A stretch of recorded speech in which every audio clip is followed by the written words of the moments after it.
Uh, the story is about this girl and the cannibal.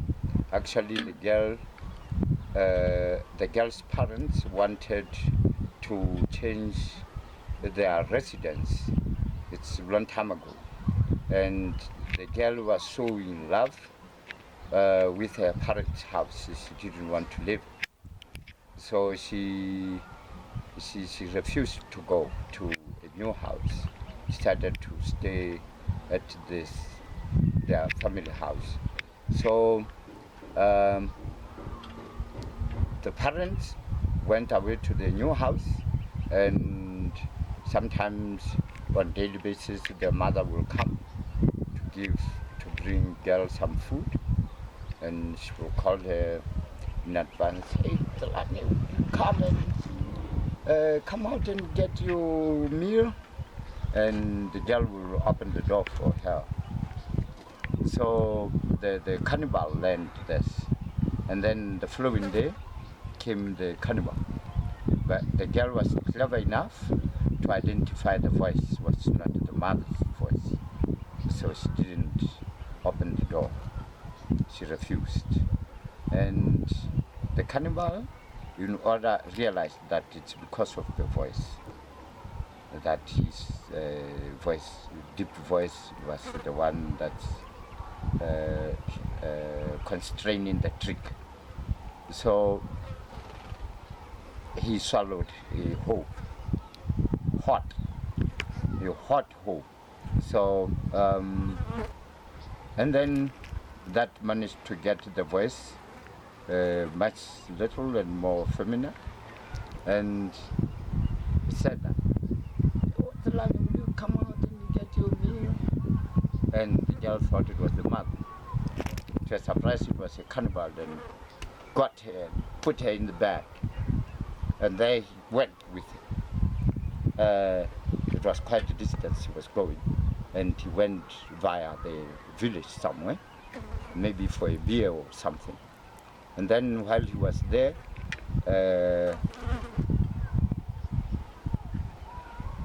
he left the bag down, and he was more like in the other house or the other room or something like that. And somebody realized through the big toe that someone in the bag, and they opened the bag and took the girl out and put all the wild things, spiders, scorpions, centipedes, stuff like that. And after the trip, the cannibal took the bag and went to his place, quite excited that he's got a nice meal, beautiful girl. And when he opened the bag, to his surprise, he was attacked by vultures. That's the end of the story.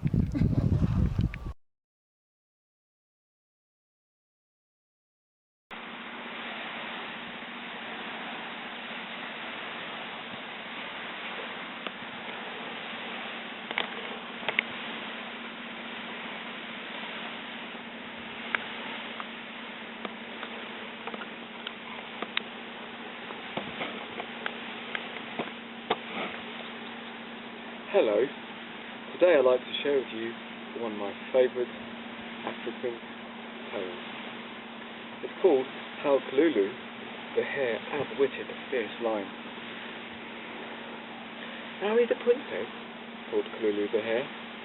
That is the best thing that would happen to me.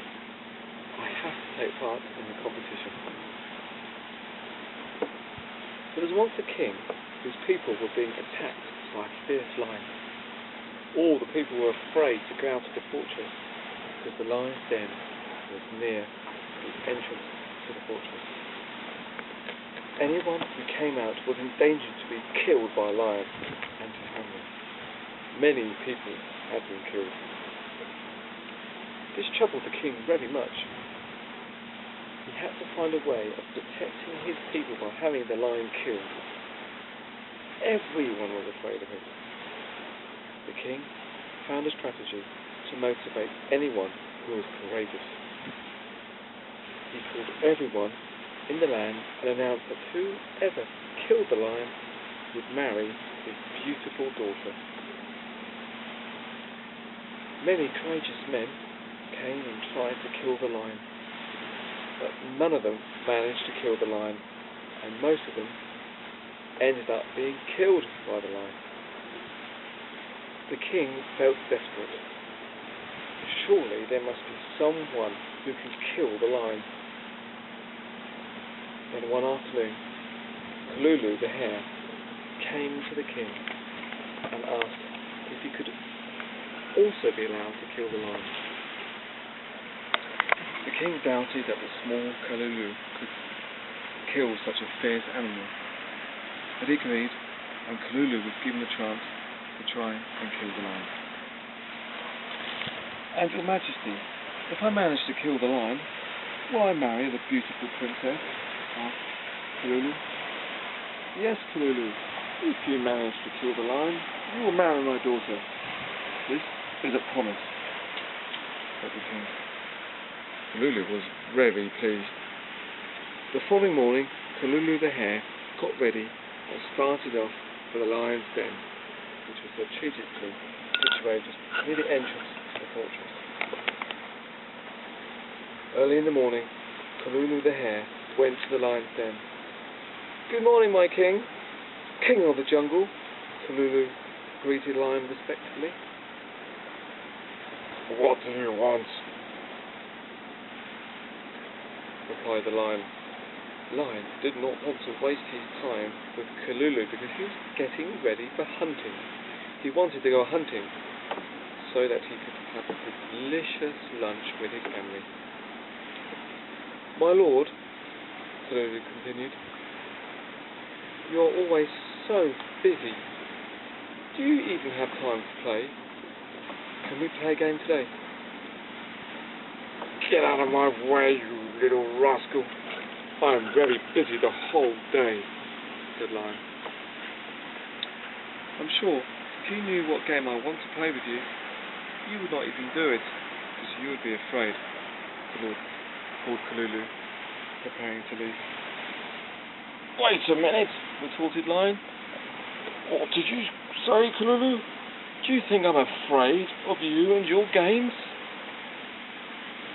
"Of course you are afraid of me and my games," replied Kalulu. "This is why you are avoiding playing this great game with me." Lion was furious. "How can Kalulu humiliate me so badly in front of my wife and children?" thought Lion to himself. "That little rascal will see how I, king of the jungle, am going to crush him in whatever game he wants to play."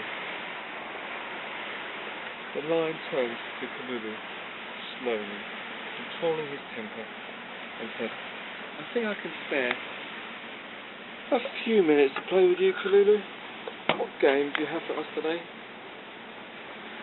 "It will take little more than a few moments, my lord," replied Kalulu. "The two of us have to go to the pool where we can show how good we are at diving. Just the two of us." Lion was relieved that his family members do not have to be present and continue hearing the way Kalulu talks to him. He's after all the king of the jungle, and he needs to be respected. Moments later, they were ready to go. When they reached the pool by the nearby river, Kalulu explained the game and the rules and how to obey them. There were reeds everywhere in the pool. Kalulu had come earlier to prepare a straw from one of the reeds and hid it among the reeds. "Your Majesty, the game of the day is diving," explained Kalulu. "Let us see who can stay longest under the water. I will start off.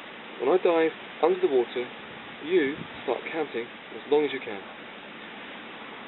When I feel uncomfortable, I will come out. Then it will be your turn. You dive under the water and stay there while I count. Once you feel uncomfortable, you come out to the surface. The one that stays longest wins the game. Is that clear enough? Let's of course start off so that we can get done with it, said the lion impatiently. I want to win fast and go hunting. Kalulu, the hare, jumped into the water, near where he had hidden the straw. He put the straw in his mouth, made sure that the other side of the straw was protruding over the water, and started breathing through the straw. Because there were so many reeds in the pond, Lion could not notice the reed straw which Kalulu was using to breathe. Lion was sure he'd win. He started counting. 1, 2, 3, 4, 5, 6, 7, 8, 9, 10, 11, 12, 13, 14, 15, 16, 17, 18, 19, 20, and on and on. 100, 101, 102, 103, 104, 105, and so on and on and on to 200. 201, 202, 203, 204, 205, and he got on to 300, 301, 302, 303, 304, 305, 306, all the way to 400, and on and on and on to 500. Kalulu, are you still there? Come out, come out. Kalulu came up, panting.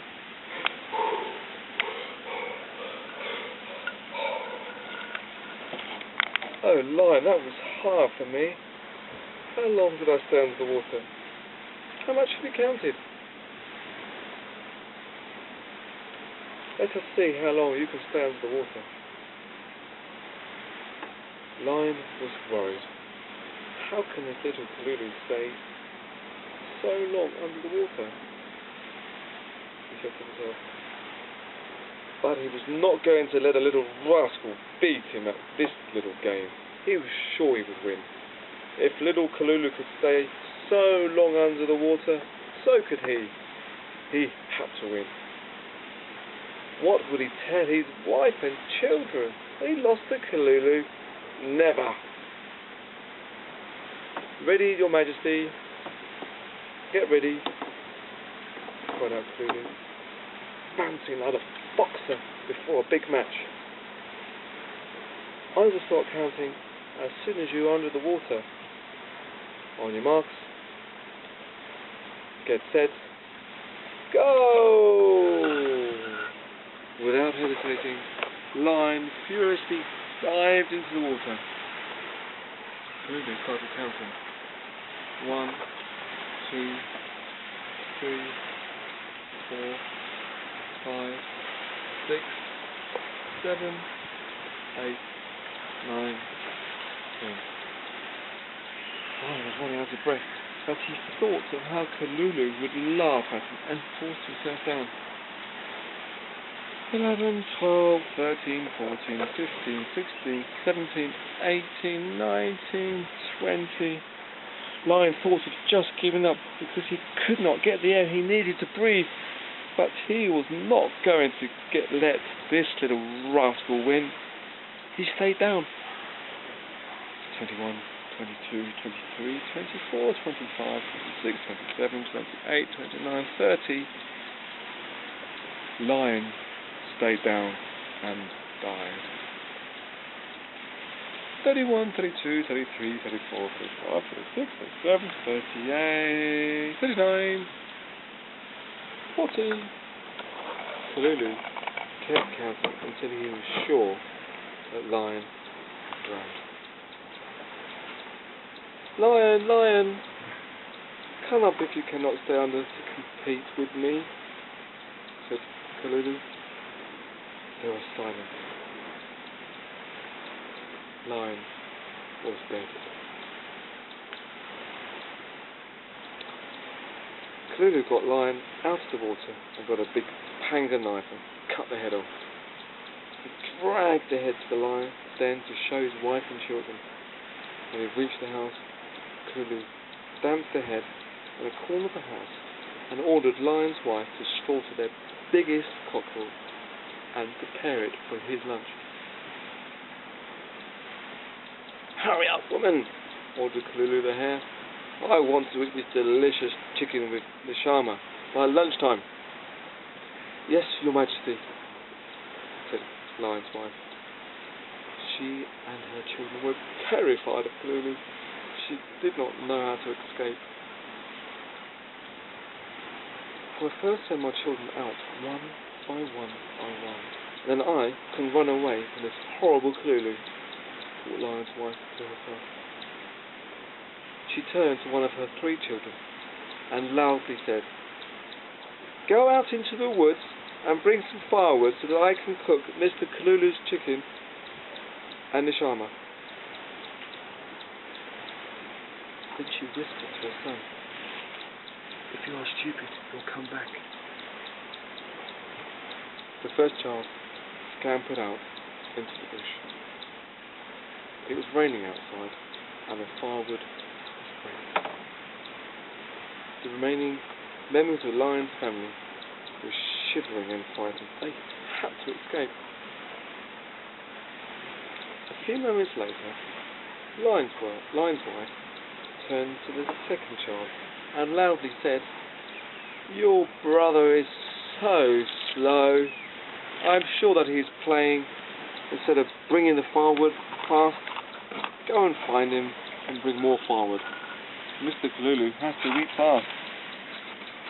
Then she whispered, "If you are stupid, you will come back." He ran out as swiftly as possible and disappeared into the bush, the hiding place where the brother was hiding. Kalulu realized what Lion's plan was. He cleared his throat and shouted, "When is my lunch ready? Remember that I am not your husband who used to wait for hours for his meals. I need my food now, and fast." Lion's wife got more frightened. She turned to a third child and told him to quickly follow his spoiled brothers who should have brought firewood home. And then she whispered to him, "If you are stupid, you will come back." This one too disappeared as fast as the other. "Your children are spoiled. They cannot manage to bring firewood on time so that I can have my lunch," said Kalulu angrily. Lion's wife was now very frightened. "These children of nowadays, I'm sure that they are just playing," said Lion's wife. "I will follow them and see to it that firewood is brought and your lunch is ready on time." Lion's wife ran off as fast as she could to join her children. They ran off together as fast as ever, never ever to be seen again near the fortress. Kalulu the hare took the head of the lion, majestically walking to the entrance of the fortress. As soon as he saw the people carrying the fierce lion's head, they ran to him, cheering him. Kalulu was the hero of the day. "Kalulu! Kalulu! Kalulu! Kalulu!" they chanted and danced around him as they walked to the palace. Kalulu presented the head of the dead lion to the king. "Your Majesty, I killed the fierce lion with a panga knife and chased the rest of the lions from here. The people can go safely wherever they want to. No more lions will ever attack anyone anymore." The king was very impressed and pleased with Kalulu. He presented Kalulu with his bride. A big wedding feast was prepared, and Kalulu married the princess, and they lived happily ever after.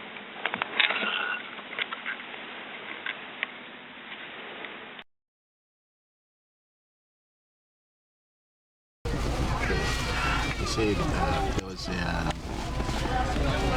people were speaking. I mean, these fingers, 5 fingers, 1, 2, 3, 4, 5. They had agreements And these fingers had, everyone wanted to be a leader amongst them. So as you can see them, they're different. They're not the same. Now this big one said to the rest of the others, said, hey, because I'm big, I'm a bouncer, that means the master feeds me a lot more than you. So because of that reason, I need to be your leader.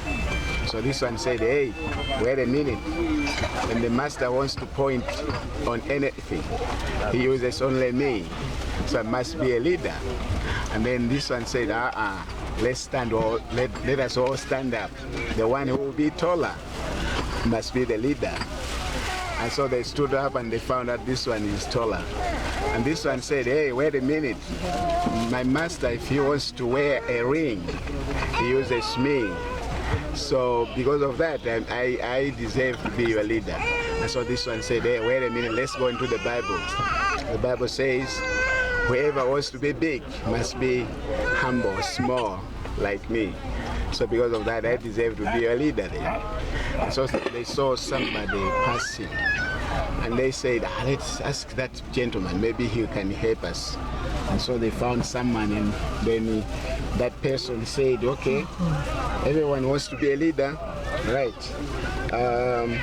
If you can manage to pick this thing alone, you'll be a leader. So this one tried, he couldn't, and this one tried, he couldn't, and he said, okay, try to, everyone take your part. No, this one take, this one touch, this one. It's very simple. So you see, there is power in unity. Somebody knows something, somebody knows something, somebody is able to do another thing which another one cannot do. So when you work together, you can accomplish greater things. Excellent. So that's a wonderful story. And your name is? Alex. Alex, Pastor Alex. Yes. Thank you, Alex.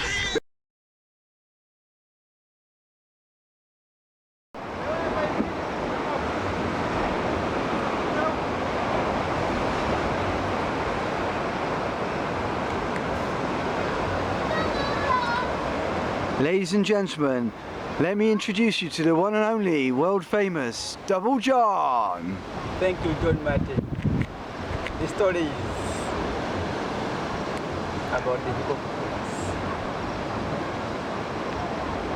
In those days, hippo had a very nice farm. But nowadays, hippo has no farm. So why hippo has no farm while other animals have a farm? To start with,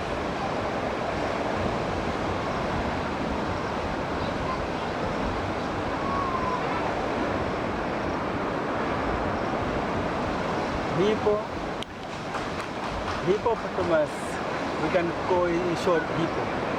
Hippo has got a friend called the frog. The frog usually lives in water. During the daytime, it doesn't show up to the land, but during the night time, you can just hear the sound. When the enemy or whichever comes near it, it stops. It runs away into the water. Just the same character with the hippo.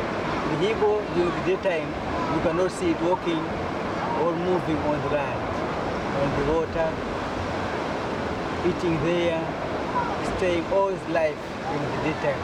But during night time, it comes out. So one day they met each other and they make friends. So the hippo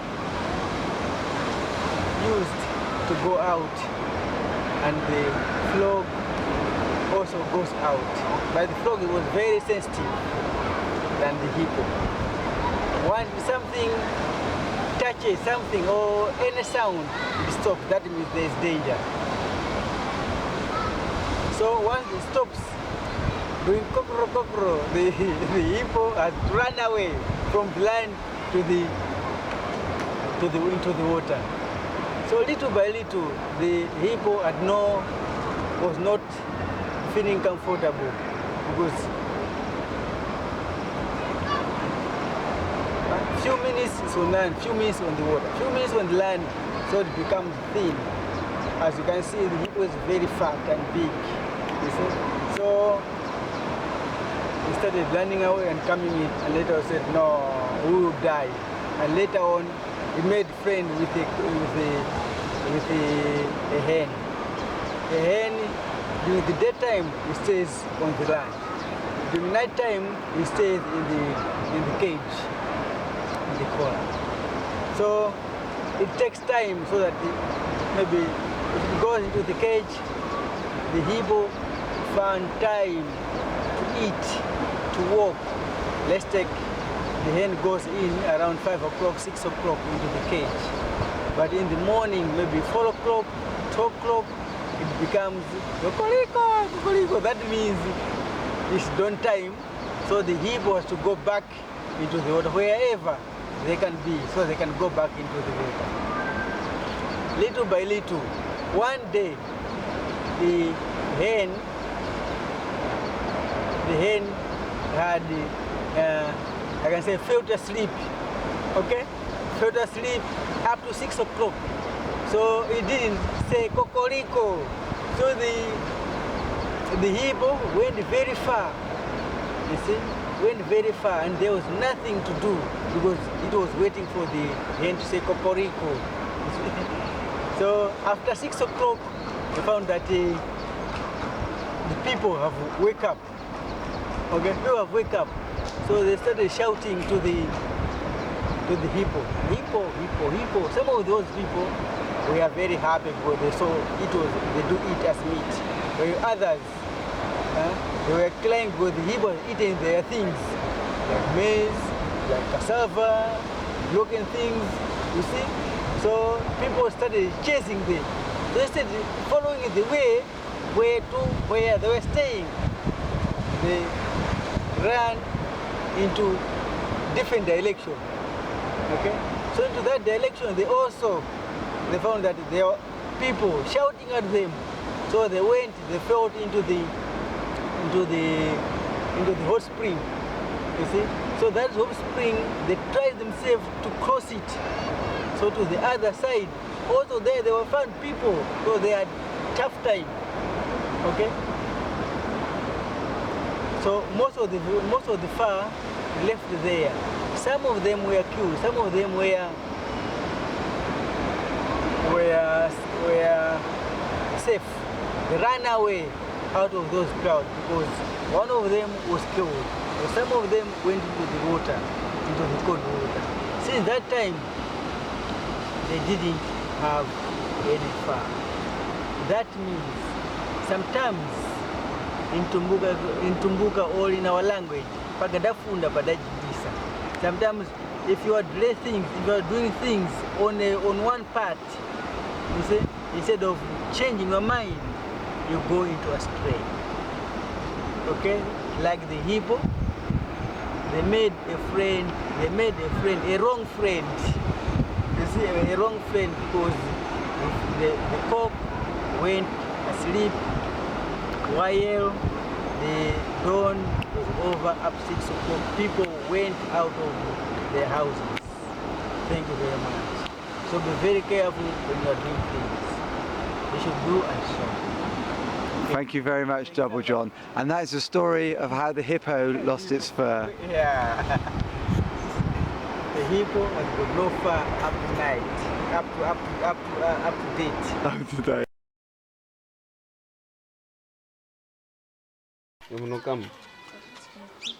Kale kunali muntu. Long time there was people, Analima muda wako mbalala. and that man had a gun at field, Kapana wana mtuma mwana uzikakhala ku munda. and he asked one of his children to go look for a field, Zikalinda mkhwele. and chasing Mkhwele.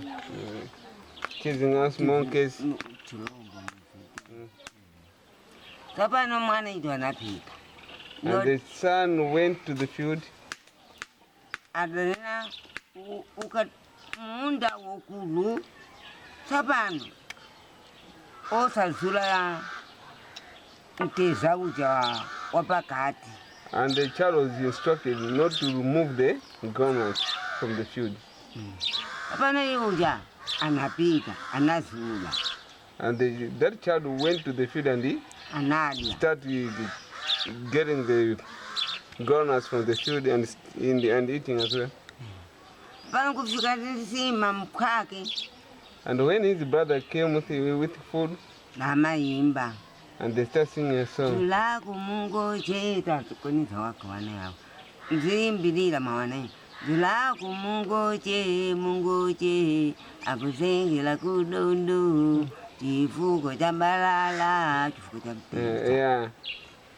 The song goes like this: brother sing, you have to open the door while you are here because you have stolen the groundnuts. Thus you are staying here alone. Hapana uja utachoke akanika waliambalala uja mteza uja. And the other son remain in the garden because he has stolen the groundnuts. Ndio wakanilila achoke akanilila. Pita siku lina wantuma uja julaku mungo che mzimbilila. And another day the sister went to see him. The same thing happened again. Julaku mungo che akusengela kudondo, chifuko cha manteza mungo che. Notu uta ita balala ita. It simply means the children have to be obedient to their parents. If they lost their instruction, they went crazy and the other calamities fall on them. No, zikomo. Zikomo.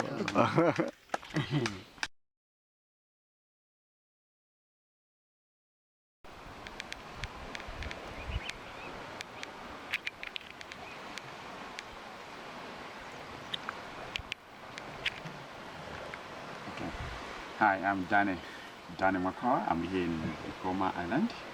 You know Likoma, founded in Malawi. Yeah, Malawi is the part of Africa. So I'm with my friend Martin. Now I've come up with a story or a background about how the first person founded this island.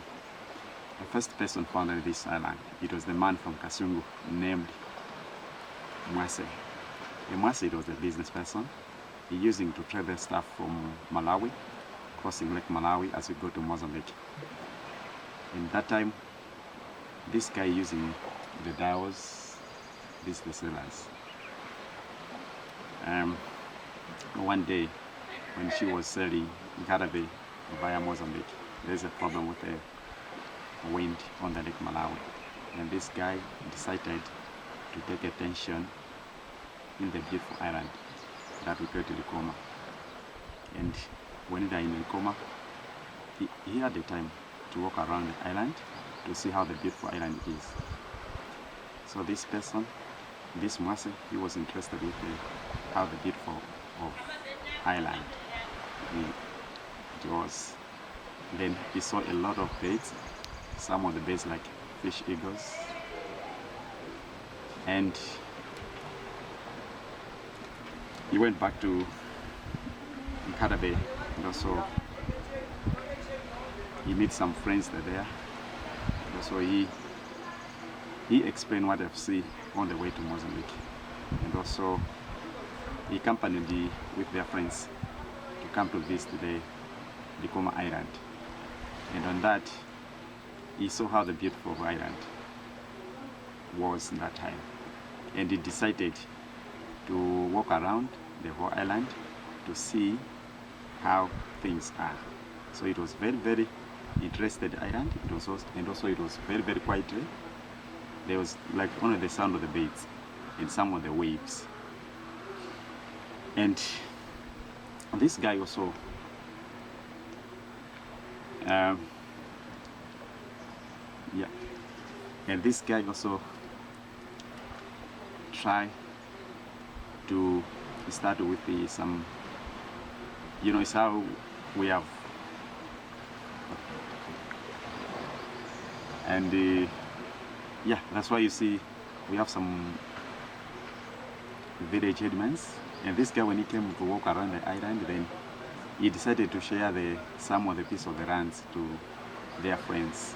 It was like he came with like family friends. Then he decided to share the small villages. That's why here in Ireland now we have the small villages, like 12 of them. And also we have the one, yeah, so it's how things are in Ireland. I think that is what I can tell you. Thank you very much, Danny, from Likoma Island. Yeah, I'm very, very, very happy.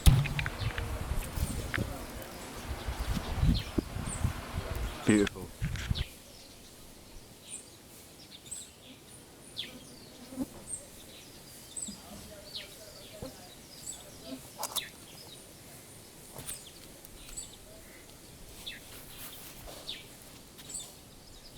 I met a caveman last night. He painted his cave with shells, rag dolls, and old tin cans. He was a shy man, you see, but he liked company. He gave beds to the homeless. He felt reassured having others in his cave. Day by day the sun rose and the sun fell. Nobody came to visit him. His beds lay empty. Just him, the stars, the sea, and the moon. Last night I met a caveman. He's still waiting by his cave.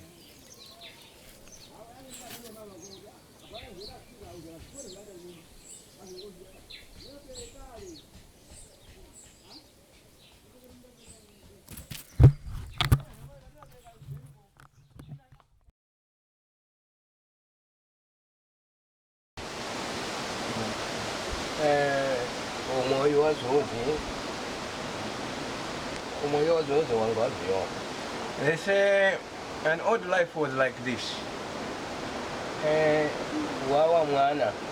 When a child was born,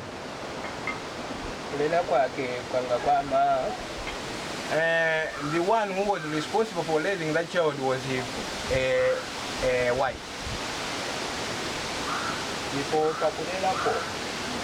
While raising that born baby,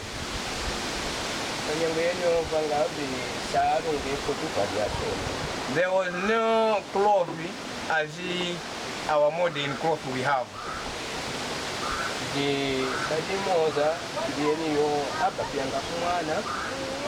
They say that they have just a cloth. That single cloth was handling a lot of jobs. For instance, we can say when we have a cloth, that one was assisting in putting a child on the back, and the same cloth it was dressing again. That was about an odd life. When a child was being grown up, what was happening? The child was being advised to hear a lot when what was the parent advising him or her.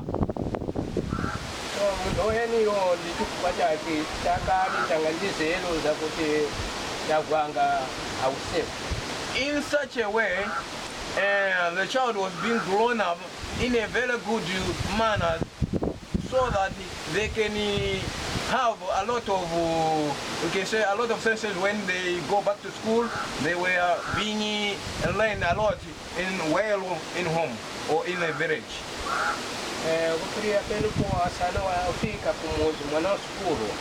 From there, when a child was being coming back from school to home,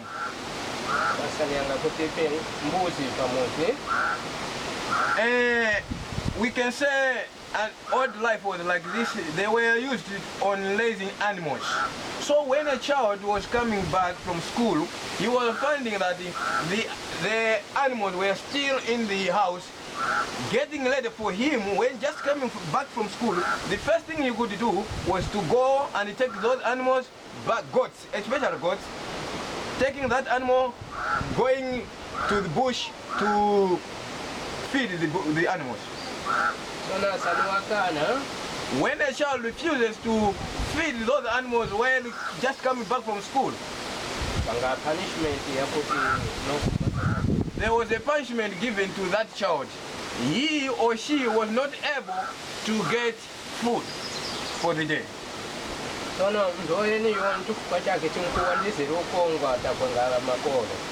such a way, in so doing, that's why the old people were being raised with a lot of manners as compared to we of this modern.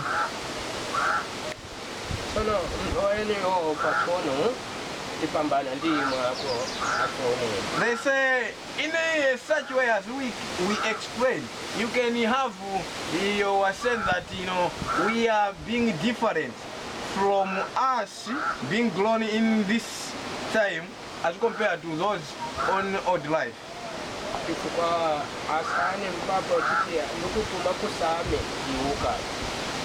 Because when a parent say, I want you to go to Same, when you refuse going to Same, you don't have food. You were not having an access to have the food of the day.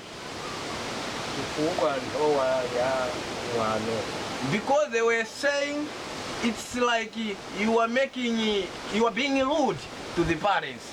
In so doing, they say people of the old days, what they could rely most was to take advice from the parents, so that whatsoever the parents advise, they could hardly hear or take attention to, so that they should not have a punishment.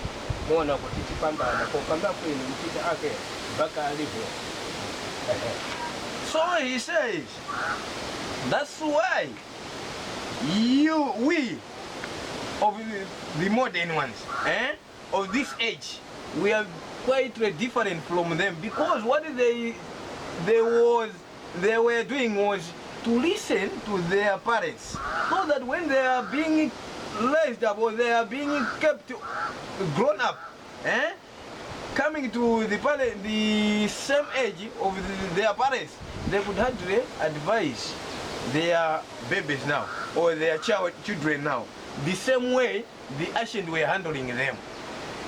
And with this, that's why we of the modern age, of this age, we are saying the old rules or the old system that the old parents were following is quite different, because that's the old one, and we have to now have the future one, the future one, so that we can hear.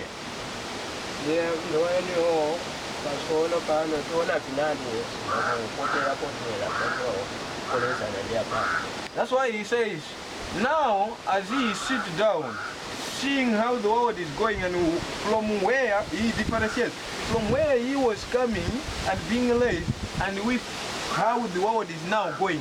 Because you can see there is a lot of negligence and rudeness to these young people being grown this time, as compared to the culture which was by then. So he said that was how they lived with the old parents, with the old ones, advising them. They could hardly hear as compared to this generation.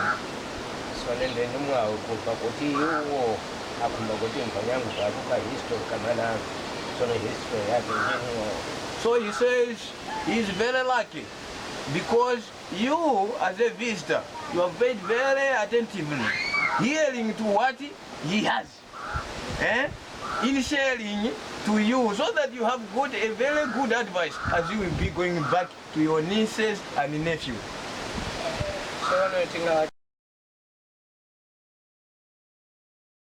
Two brothers and one sister.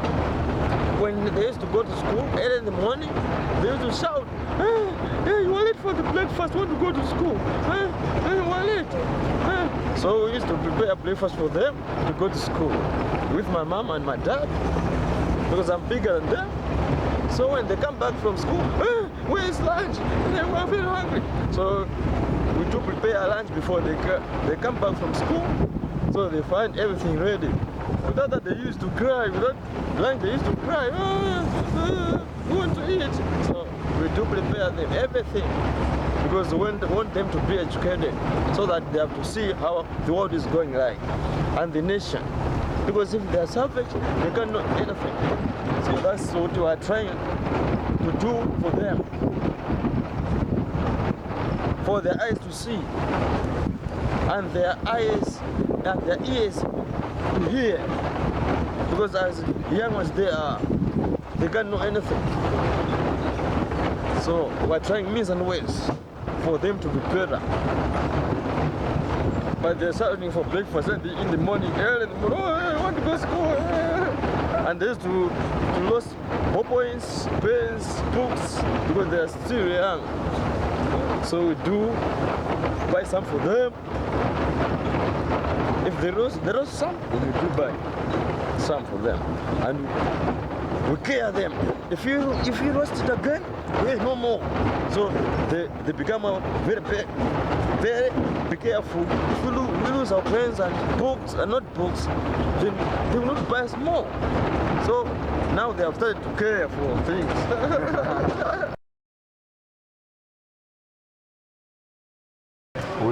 We have a story here, and still working. People they use it. They use the Holy Quran. If somebody steals their things and you want to know who stole their things, you go to the witch doctor or one of these preacher men. Then they find out who steal your things. Yeah, they can find a pot of water and they fill the water. Then they can see the face of this man who steal your things. And also, if somebody steals the things and they find the Holy Quran and they say, okay, they open at the middle of the page. They say, put your hands inside. And if you say, no, I didn't steal, then they say, put your hand. Then when you put your hand, and if you really steal, the Holy Quran will tight you very tight. Yeah, if you didn't steal, the Holy Quran will not going to tight you. It's like that. Yeah. Thank you. And your name is? Eddie is my name. Yeah? Eddie from Zanzibar. Yeah? Asante sana. Thank you.